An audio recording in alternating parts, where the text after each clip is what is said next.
നമസ്കാരം. അപ്പോഴേ ഞാൻ ഇന്നത്തെ ഒരു വീഡിയോ എന്താണെന്ന് വെച്ച് കഴിഞ്ഞാൽ, ഇപ്പം നമ്മൾ ഈ സ്റ്റാളുകളിലൊക്കെ ജോലി ചെയ്യുന്ന കുറേ കൂട്ടുകാരുണ്ട് നമുക്ക്.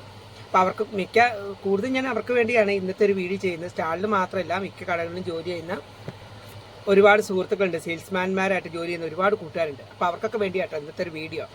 കാരണം നമ്മൾ പ്രത്യേകിച്ച് ശ്രദ്ധിക്കേണ്ട സമയമാണ്, നല്ല മഴക്കാലമൊക്കെയാണ്. മഴക്കാലം കാര്യങ്ങളൊക്കെയാണ്. എന്താ വെച്ചാൽ കുറേ കള്ളന്മാർ ഇറങ്ങിയിട്ടുണ്ട് കേട്ടോ. അപ്പം നമ്മളെന്ന് വെച്ച് കഴിഞ്ഞാൽ ഈ നൈറ്റിൽ വെച്ച് കഴിഞ്ഞാൽ എനി ടൈം വണ്ടികളൊന്നും ഉണ്ടാവില്ല. ഒരു വണ്ടി പോയി കഴിഞ്ഞാൽ മണിക്കൂറുകൾ കഴിഞ്ഞിട്ട് അതിൻ്റെ അടുത്ത വണ്ടി ഉണ്ടാവുക. അപ്പോൾ ആ സമയത്ത് ഇവിടെ വലിയ പ്ലാറ്റ്ഫോമൊക്കെ തീരെ കാലിയായിരിക്കും കേട്ടോ. അപ്പോൾ ആ സമയത്താണ് ഈ കള്ളന്മാർ ഇറങ്ങുന്നത്. അപ്പോൾ ഞാൻ പറഞ്ഞതെന്ന് വെച്ച് കഴിഞ്ഞാൽ, കഴിഞ്ഞ ദിവസം എൻ്റെ ഈ സ്റ്റാളിൻ്റെ തൊട്ടപ്പുറത്തെ സ്റ്റാളുണ്ട്. അവിടുത്തെ ചേട്ടൻ, നമ്മൾ ഈ വണ്ടിയെല്ലാം പോയതിന് ശേഷം ആളൊന്നും ഇല്ലാത്ത സമയത്താണ് നമ്മുടെ നൈറ്റിൽ മെയിനായിട്ടുള്ള പരിപാടി. കച്ചവടത്തിനെക്കാട്ട് അപ്പുറം ഇവിടുത്തെ പാത്രങ്ങളൊക്കെ കഴുകി വെക്കാനുണ്ടാവും. അതെല്ലാം കഴുകി വെക്കുക, വരുന്ന സാധനങ്ങളൊക്കെ അടുക്കി വെക്കുക, അതൊക്കെ തന്നെ നൈറ്റിൽ മെയിനായിട്ടുള്ള പരിപാടി. അപ്പം ആ സമയത്ത് ആ ചേട്ടൻ്റെ തൊട്ടിപ്പുറത്തെ പൈപ്പിൽ പാത്രം കഴിക്കൊണ്ടിരിക്കുന്ന സമയത്ത് ഒരുത്തൻ കയറിയിട്ട്, ഹിന്ദിക്കാരനാട്ടോ, വ്യക്തമായിട്ട് ഞാൻ അതിൻ്റെ ഈ CCTV ദൃശ്യത്തിൽ പതിഞ്ഞ കാര്യം കഴിഞ്ഞിട്ട് കാണിച്ചു തരാം നിങ്ങൾക്ക്. അവൻ ഇതിൻ്റെ ഉള്ളിൽ കയറിയിട്ട് ഡ്രോ വലിച്ചു തുറന്നിട്ട് അവർ കെട്ടിവെച്ച 20,000 രൂപയുണ്ടായിരുന്നു. ആ പൈസ അവനെ കൃത്യമെടുത്ത് അരയിലോട്ട് വെച്ചിട്ട് പുറത്തോട്ട് പോയി.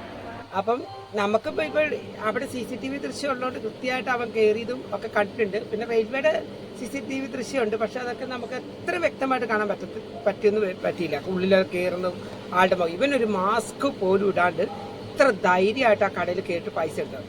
അപ്പോൾ ചേട്ടൻ പൈസ ഉണ്ടെന്ന് വെക്കുന്നൊക്കെ അവൻ ശരിക്കും പുറത്തുനിന്ന് വാച്ച് ചെയ്തിട്ടുണ്ടാവും, കണ്ടിട്ടുണ്ടാവും. അപ്പം അത് പിന്നെ ഭയങ്കര പേടി, അങ്ങോട്ടും ഇങ്ങോട്ടൊന്നും മാറാൻ പേടിയാണ് നമുക്ക്. അപ്പം എന്താ വെച്ച് കഴിഞ്ഞാൽ നല്ല ശ്രദ്ധിക്കുക. അപ്പോൾ CCTV ദൃശ്യം ഇല്ലാത്ത കടകളൊക്കെ ഉണ്ടെങ്കിൽ ഇപ്പോൾ ആ പൈസ ഈ കൂലിപ്പണി എടുക്കുന്നത് നമ്മളെപ്പോലുള്ളവർ ഉണ്ടാക്കി കൊടുക്കണം. മനസ്സിലായില്ലേ? എവിടെ പോയിന്ന് അഡ്രസ്സ് ഇല്ലല്ലോ. ഇത് വ്യക്തമായിട്ട് കണ്ടു, ഒരാൾ കയറുന്നു എടുക്കുന്നതെല്ലാം കണ്ടു. നമ്മുടെ ഉത്തരവാദിത്തമാണ് മെയിനായിട്ടുള്ള കാര്യം. ശരിയാണ്, നമ്മുടെ ഉത്തരവാദിത്തമാണ് നമ്മുടെ പൈസയും കാര്യങ്ങളൊക്കെ ശ്രദ്ധിക്കുക എന്നുള്ളത്. അപ്പോൾ എല്ലാവരും കെയർഫുള്ളായിരിക്കുക. അപ്പം നിങ്ങൾ വിചാരിക്കും ഇവിടെ പോലീസുകാരൊക്കെ ഇല്ലെന്ന്. ഇഷ്ടംപോലെ സാറുമാർ ഡ്യൂട്ടിയിലൊക്കെ ഉണ്ട്, ശരി തന്നെയാണ്. പക്ഷേ എല്ലാത്തും കറക്റ്റ്, കാരണം ഈ പ്ലാറ്റ്ഫോം മൊത്തം അവർ ഡ്യൂട്ടിയിൽ എടുക്കേണ്ട സംഭവമല്ലേ. അപ്പം നമ്മുടെ കാര്യങ്ങൾ നമ്മൾ തന്നെയാണ് ശ്രദ്ധിക്കേണ്ടത്. അപ്പം കേസും കാര്യങ്ങളൊക്കെ പോകുന്നുണ്ട്, അവരെ പിടിക്കും ചെയ്യും, അടുത്തന്നെ പിടിക്കുമായിരിക്കും, അത് വേറെ കാര്യം. പക്ഷേ ഇങ്ങനെ നമ്മളെ വാച്ച് ചെയ്തുകൊണ്ട് പുറത്ത് അവിടെ ഇവിടെ ഒരാളൊക്കെ ഒറ്റയ്ക്ക് വന്നിട്ട് യാത്രക്കാരാണല്ലോ, അപ്പം നമ്മൾ വലിയ ശ്രദ്ധിക്കുകയൊന്നുമില്ല.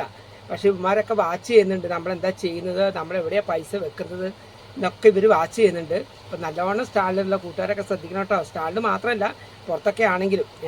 ഇപ്പം മഴക്കാലമൊക്കെയാണ്, ഇപ്പോൾ എല്ലാവർക്കും പണിയും കാര്യങ്ങളൊക്കെ കുറച്ച് കഴിഞ്ഞിട്ട് കുറേ കള്ളന്മാരിങ്ങോട്ട് ഇറങ്ങിയിട്ടുണ്ട്. പ്രത്യേകിച്ച് ഞാൻ എടുത്തു പറയണം, ഇപ്പം ഈ കളവ് പക്ക ഹിന്ദിക്കാരനാണ്.